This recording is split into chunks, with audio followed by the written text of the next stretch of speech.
আসসালামু আলাইকুম। ১ লক্ষ বাক্য তৈরি করার ট্রিক এর ২য় ক্লাসে আজকে আছি। আপনার ১ম ক্লাসটা যারা দেখেছেন তারা বুঝতে পেরেছেন যে কিভাবে খুব সহজে সেন্টেন্স মেক করা যায়। যদি ১ম ক্লাসটি না দেখে থাকেন তাহলে অবশ্যই ১ম ক্লাসটি দেখে আসবেন। তা না হলে আপনি ২য় ক্লাসটি দেখে অতটা মজা পাবেন না। তবে আমি কথা দিচ্ছি ২য় ক্লাসটি দেখলেও আপনি অনেক কিছু শিখতে পারবেন ইনশাআল্লাহ। চলুন আমরা ক্লাস নাম্বার 2 তে চলে যাই। একেবারেই সহজে স্পোকেন ইংলিশ। এর চাইতে সহজে স্পোকেন ইংলিশ শেখা সম্ভব নয়। এর চাইতে সহজে স্পোকেন ইংলিশ কখনোই সম্ভব নয়। সুতরাং আশা করব যে আপনি জাস্ট মনোযোগ সহকারে ক্লাসটা দেখবেন এবং আপনি বাক্য তৈরি করার ক্ষেত্রে আপনি হয়ে যাবেন হলো রাজা। চলুন আমরা চলে যাব হলো কোন কাজ চলমান আছে, কোন কাজ চলমান, বর্তমানে কোন কাজ চলমান আছে সেই ক্ষেত্রে আমরা কিভাবে এটাকে এক্সপ্লেইন করব। যেমন আই এম লার্নিং ইংলিশ, আমি ইংরেজি শিখছি। এভাবে ওই যে এর আগে যেটা আপনার ক্লাস নাম্বার 1 আমরা দেখিয়েছি সেই স্পিডটাই আপনি এখানেও করবেন। যেমন আই এম লার্নিং ইংলিশ, আমি ইংরেজি শিখছি, উই আর লার্নিং ইংলিশ, আমরা ইংরেজি শিখছি, ইউ আর লার্নিং ইংলিশ, তুমি ইংরেজি শিখছো, ইউ আর লার্নিং ইংলিশ, তোমরা ইংরেজি শিখছো, হি ইজ লার্নিং ইংলিশ, সে ইংরেজি শিখছে, শি ইজ লার্নিং ইংলিশ, সে ইংরেজি শিখছে, ইট ইজ লার্নিং ইংলিশ, ইহা ইংরেজি শিখছে, দে আর লার্নিং ইংলিশ, তারা ইংরেজি শিখছে, ফাইজ ইজ লার্নিং ইংলিশ, ফাইজ ইংরেজি শিখছে। তাহলে এইভাবে আপনি আরো স্পিডে বলতে হবে। যেমন স্পিডটা কিরকম হবে, I'm learning English, I'm English 6, we are learning English, I'm English 6, you are learning English, তুমি English 6, you are learning English, তোমরা English 6, he is learning English, she English 6, she is learning English, she English 6, it is learning English, he English 6, they are learning English, তারা English 6, five learning English, five English শিখছে। আমি কিন্তু one breath এ বলেছি। You will try to just make it happen within one breath, within a breath. একটা ব্রেথে আপনি চেষ্টা করবেন যে এটা বলার জন্য। ঠিক আছে? মনে রাখবেন কোনো কিছু চলছে বর্তমানে। ঠিক আছে? বর্তমানে কোনো কাজ চলমান থাকলে সেক্ষেত্রে প্রেজেন্ট কন্টিনিউয়াস টেন্স হয়। তাহলে আমরা কিন্তু বলছি কি আই এম লার্নিং ইংলিশ, আমি ইংরেজি শিখছি, বর্তমানে শিখছি। উই আর লার্নিং ইংলিশ, আমরা ইংরেজি শিখছি। ইউ আর লার্নিং ইংলিশ, তুমি ইংরেজি শিখছো। ইউ আর লার্নিং ইংলিশ, তোমরা ইংরেজি শিখছো। হি ইজ লার্নিং ইংলিশ, সে ইংরেজি শিখছে। অ্যাজ ইউজুয়াল আমি যেটা আপনাদেরকে বলেছিলাম যে যদি সেন্টেন্সের মধ্যে যেমন ধরেন হি সি ইট এবং কোনো নাম হলে তখন ইজ যুক্ত ভার্বটা আসবে। তাহলে ইজ যুক্ত ভার্বটা এখানে দিয়ে দেন। হি সি ইট, এই প্রবলেমটা আপনাদের অনেকেরই থাকে, এটা আমি ক্লিয়ার করে দিলাম। শুধু আই এর ক্ষেত্রে এম বসবে আর বাকি সব ক্ষেত্রে আর বসবে, বাকি সব ক্ষেত্রে আর বসবে। ঠিক আছে, আমি বাকি সবগুলোকে ডিম্বাকৃতি করে দিলাম, বাকি সব ক্ষেত্রে আর বসবে। হি সি ইট আর কোন নাম হলে তখন ইজ যুক্ত ভার্বটা বসবে, আর এর সাথে এম বসে, আর বাকি সব ক্ষেত্রে আর বসে। এর থেকে সহজ আর কি হতে পারে বলেন? ঠিক আছে, একবার সবকিছু সহজে বলে দিলাম। এবার আসেন এটাকে প্র্যাকটিস করতে হবে। ওই যে অনেকে আপনাকে বলে না যে প্র্যাকটিস করেন, প্র্যাকটিস করেন, প্র্যাকটিস করেন। They are not saying that what to practice, কি প্র্যাকটিস করতে হয় হবে এটা কেউই বলে না। আমি আপনাকে বলে দিচ্ছি প্র্যাকটিস লাইক দিস ওয়ে। আপনার কাছে সেন্টেন্সই নাই, আপনি সেন্টেন্স মেক করতে পারছেন না, আপনার ঝুলিতে সেন্টেন্স নাই, তাহলে আপনি কি প্র্যাকটিসটা করবেন? বলা হচ্ছে 2 মিনিট 3 মিনিট আয়নার সামনে দাঁড়িয়ে প্র্যাকটিস করেন। আরে ভাই আমি ইংরেজিতেই পারি না, তাহলে আয়নার সামনে দাঁড়ালে কি আর না দাঁড়ালে কি? আপনি আয়নার সামনে দাঁড়িয়ে না, আপনি আয়না ভাঙা ফেললে আপনার মুখ থেকে 2টা সেন্টেন্স বের হবে না। সুতরাং যারা বলছেন যে আয়নার সামনে দাঁড়িয়ে প্র্যাকটিস করতে, তাদের আগে বলা উচিত যে কি প্র্যাকটিসটা করবে। যারা এটা বলতে পারছে না তারা আন্দাজে বলছে প্র্যাকটিস করেন, প্র্যাকটিস করেন। আর আমি আপনাকে বলে দিচ্ছি প্র্যাকটিস দিস, সেন্টেন্স মেক করেন। সেন্টেন্স মেক করার পরে স্টেপ বাই স্টেপ আমি আপনাদেরকে দেখিয়ে দিচ্ছি কিভাবে আপনি আয়নার সামনে না, আয়না নাও থাকলেও আপনি প্র্যাকটিস করতে পারবেন। আপনি আয়নার সামনে দাঁড়িয়ে প্র্যাকটিস করলে কি হবে? আপনার এখন স্মার্টফোন আছে, স্মার্টফোনে ভিডিও করেন, ভিডিও করে পরবর্তীতে দেখতে পাবেন। আয়নার সামনে দাঁড়ালে আয়না তো আপনাকে পরবর্তীতে দেখাবে না যে আপনি কি ভুলগুলো করেছেন, কিভাবে দাঁড়ানো উচিত ছিল। ঠিক আছে, যেহেতু স্মার্টফোন আছে, আগে স্মার্টফোন ছিল না বিদায় আপনি আয়নার সামনে দাঁড়াতেন। এখন স্মার্টফোন আছে, স্মার্টফোন আপনাকে বলেও দেবে যে আপনি কি কি ভুলগুলো করেছেন। তাহলে আয়নার সামনে এখন দাঁড়াবেন কেন? ঠিক আছে, আপনি স্মার্টফোনের সামনে দাঁড়ান। চলুন এভাবে প্র্যাকটিস করে থাকেন, তাহলে আপনি কি কি কাজ করছেন বর্তমানে, কি কি কাজ করছেন সেই বিষয়গুলো এভাবে যেমন চলে আসবে। আবার কি কি কাজ করছেন না সেই বিষয়গুলোকে আবার নেগেটিভ ওয়েতে আপনাকে আবার এক্সপ্লেইন করতে হবে। দেখেন সামান্য কিছু আমি পরিবর্তন করছি, শুধু এই জায়গাগুলোতে পরিবর্তন হচ্ছে। দেখেন একটা বিষয় খেয়াল করে দেখেছেন কিনা, শুধু এই জায়গাগুলোতে পরিবর্তন হচ্ছে, এই যে বি ভার্বস গুলো পরিবর্তন হচ্ছে, বাকি সবকিছু কিন্তু একই থাকছে। তার মানে খুব সহজ, believe it or not, English is very easy if you take it, if you just practice according to the teachers are saying in the classroom, but we don't do that. আমি আপনাকে বললাম এভাবে প্র্যাকটিস করতে থাকেন, যেখানে সময় পেলে আপনি এভাবে প্র্যাকটিস করেন, তাহলে দেখবেন যে আপনি আপনার কাঙ্ক্ষিত রেজাল্ট আপনি পাবেন। যেমন I am not learning English, আমি ইংরেজি শিখছি, we are not learning English, আমরা ইংরেজি শিখছি, you are not learning English, তোমরা ইংরেজি শিখলে, he is not learning English, she is not learning English, ইংরেজি শিখছে না, it is not learning English শিখছে না, they are not learning English, তারা ইংরেজি শিখছে না, Faiz is not learning English, Faiz ইংরেজি শিখছে না। এক শ্বাসে বলার চেষ্টা করেন। ঠিক আছে, এটা দুইটা ফায়দা হবে। একটা হলো আপনার ইংলিশে প্র্যাকটিসটা ভালো হবে।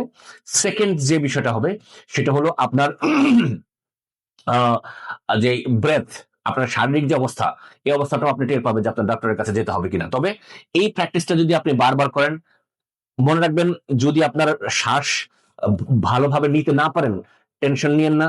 শুধু শুধু হার্ট অ্যাটাক করে মারা যাওয়ার পরে যখন দেখবেন যে আপনি মরে পড়ে আছেন, পরে দেখবেন যে আপনি আমার ভিডিও দেখে পড়ে আছেন, পরে আমাকে এসে ধরবে যে নিশ্চয়ই এই ভিডিওতে কিছু বলা হয়েছে। পরে দেখবেন যে আমি বলেছি ওয়ান ব্রেথে বলার জন্য, কিন্তু আপনার শারীরিক অবস্থা ভালো না, পরবর্তীতে আমাকে এসে ধরবে। আমি এই ভিডিওটি ক্লিয়ার করছি, শারীরিক অবস্থা ভালো না থাকলে আপনার কোনো টেনশন করার দরকার নেই, আপনি দুইবারে বলেন প্লিজ। আস্তে আস্তে শারীরিক অবস্থা যখন ভালো হবে তখন আপনি ওয়ান ব্রেথে বলেন, কিন্তু শারীরিক অবস্থা ভালো না হলে রিস্ক নেওয়ার দরকার নেই। তবে চেষ্টা করাটা ভালো, ঠিক আছে, চেষ্টা করেন।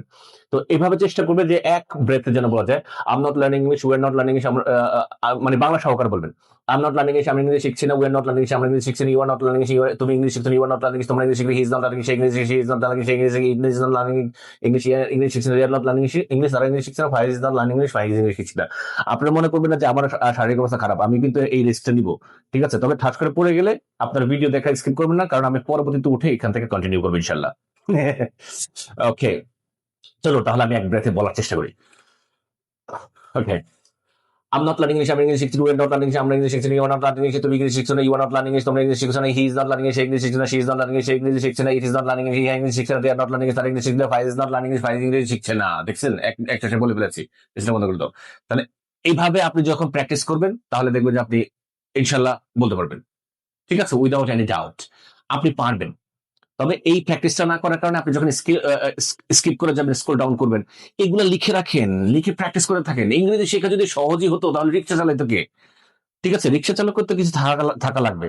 ইংরেজি পারে এমন রিক্সা চালক মাসে 1 লাখ টাকা ইনকাম করে, ঠিক আছে, সে ভাইরাল হয়ে যায়। আরে এখনকার ভাইরালের যুগ, এই যুগে যে ভাইরাল হবে সে কোন পজিশনে আছে সেটা দেখার বিষয় না, সে মাসে কোটি টাকা ইনকাম করবে, এটা স্বাভাবিক। কে দিয়ে আসবে? আপনি নিজে দিয়ে আসবেন, ঠিক আছে। কেন দিয়ে আসবেন সেটা কেউ জানে না। এখনকার যুগটাই হলো ভাইরালের যুগ, ভাইরাল হয়েছে তো দেখবো তোমাকে মানুষ বিভিন্ন ভাবে স্পন্সর করবে, এটাই স্বাভাবিক।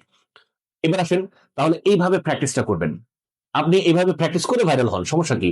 আপনি নিজেকে ভাইরাল করেন। ওকে, এবার আসেন তারপর শিখেন। শিক্ষা থাকলে না, যখন আপনি ইংরেজিতে কথা বলবেন, আমাকে আমার এক কলিগ, আমার এক স্টুডেন্ট, তিনি ফোন দিয়েছেন যে চট্টগ্রামে পোর্ট এরিয়াতে যে ট্রাক ড্রাইভাররা ইংরেজিতে কমিউনিকেট করতে পারে, তারা 1 লক্ষের উপরে স্যালারি ড্র করে, টিপস টিপস সব সহকারে। স্যালারি বলতে স্যালারি তো ফিক্স থাকে, টিপস সহকারে 1 লক্ষ টাকার উপরে তারা পার মান্থ ড্র করে, জাস্ট ইংরেজি জানা থাকার কারণে। আপনি তো ভাববেন যে বিদেশিদের সাথে কথা বলতে পারে এমন কাউকে নিয়ে যেতে, এমন একটা রিক্সা চালককে নিয়ে যেতে যে আপনার কাজটাকে সহজ করে দেবে, এটা স্বাভাবিক, একেবারে ভেরি ইজি, এটা জোক না, ঠিক আছে। তাহলে আপনি নয় কেন? আপনি যখন এটা কমিউনিকেট করে তাকে বোঝাতে পারবেন, তার থেকে 1000 গুণ ভালো বোঝাতে পারবেন আপনি। তাহলে এইভাবে শিখেন। এম আই লার্নিং ইংলিশ, আমি কি ইংরেজি শিখছি? আর ইউ লার্নিং ইংলিশ, আমরা কি ইংলিশ শিখছি? আর ইউ লার্নিং ইংলিশ, তুমি কি ইংলিশ শিখছো? Are you easy learning English, সে কি ইংলিশ শিখছে? ইজ শি লার্নিং ইংলিশ, সে কি ইংরেজি শিখছে? ইজ ইট লার্নিং ইংলিশ শিখে, আর লার্নিং ইংলিশ, তারা কি ইংলিশ? ইজ ফাইজ লার্নিং ইংলিশ, ফাইজ কি ইংলিশ শিখছে? তাহলে এইভাবে দেখেন, আমি কিন্তু বাংলা সহকারে বলেছি, এম আই লার্নিং আমি কি ইংলিশ শিখছি? আর ইউ লার্নিং আমরা কি শিখছি? আর ইউ লার্নিং তুমি কি ইংলিশ শিখছো? আর ইউ লার্নিং তোমরা কি ইংলিশ শিখছো? ইজ হি লার্নিং ইংলিশ, সে কি ইংলিশ শিখছে? শি লার্নিং, সে কি ইংলিশ শিখছে? ইজ ইট লার্নিং, সে কি ইংলিশ শিখছে? আর লার্নিং তারা কি ইংলিশ শিখছে? ইজ ফাইজ লার্নিং ইংলিশ, ফাইজ কি ইংলিশ শিখছে? তাহলে এইভাবে ওয়ান ব্রেথে বলা ট্রাই করবেন, ঠিক আছে। তাহলে পজিটিভ কোয়েশ্চেনটা গেল, কোয়েশ্চেন করলাম আমরা, কি শিখছে, তারা কি কাজটি করছে, তারা কি ঘুমাচ্ছে, তারা কি হাঁটছে, তারা কি নাচছে, তারা কি লিখছে, তারা কি পড়ছে, তারা কি কাশছে, তারা কি হাসছে, তারা কি আসছে। মানে আপনি এরকম যত ধরনের সেন্টেন্স মেক করার দরকার এটার মধ্যে থেকে মেক করতে পারছেন। তাহলে এর চাইতে সহজ আর কি চান? এর চাইতে এত এত সুন্দর কম্বিনেশন প্রাণ পিনাট বারও নাই, ঠিক আছে, এত সুন্দর কম্বিনেশন। এটা প্রাণ পিনাট বারের থেকেও ভালো কম্বিনেশন এখানে এটার মধ্যে আছে, ঠিক আছে, একটার মধ্যে সবকিছু। এবার আসেন তারপরে নেগেটিভ। জাস্ট দেখেন এখানে একটু চেঞ্জ হয়েছে, আমি আবারও দেখাচ্ছি, এই জায়গাটাতে চেঞ্জ হয়েছে, দেখেন আর সব ঠিক আছে। তার মানে আপনার এখানটাতে চেঞ্জ করতে পারলেই আপনার হয়ে গেল। এইন্ট, এইন্ট লার্নিং ইংলিশ, আমি কি ইংরেজিতে এইন্ট শব্দটা আসলে অনেক ক্ষেত্রে মানে হ্যাজ নট হ্যাভ নট এর ক্ষেত্রেও এইন্ট শব্দটা ব্যবহার হয়।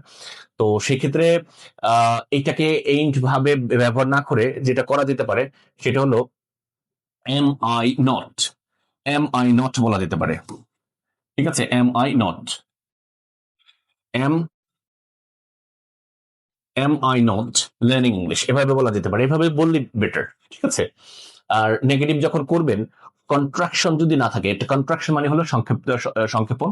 কন্ট্রাকশন যদি না থাকে তাহলে নেগেটিভ করার ক্ষেত্রে এই অক্সিলারি ভার্ব বসানোর পরে সাবজেক্টের পরে নট বসাবেন। বুঝতে পেরেছেন আশা করছি।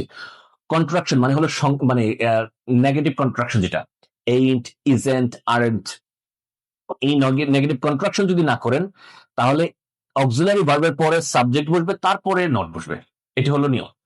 ঠিক আছে। এরপরও যদি আপনি আগে বসাতে চান, যেমন ধরেন আর নট যদি কন্ট্রাকশন না করে করেন, তাহলেও সেন্টেন্স হবে, কিন্তু ভুল হবে। ঠিক আছে। আপনার সেন্টেন্স হবে কিন্তু ভুল হবে।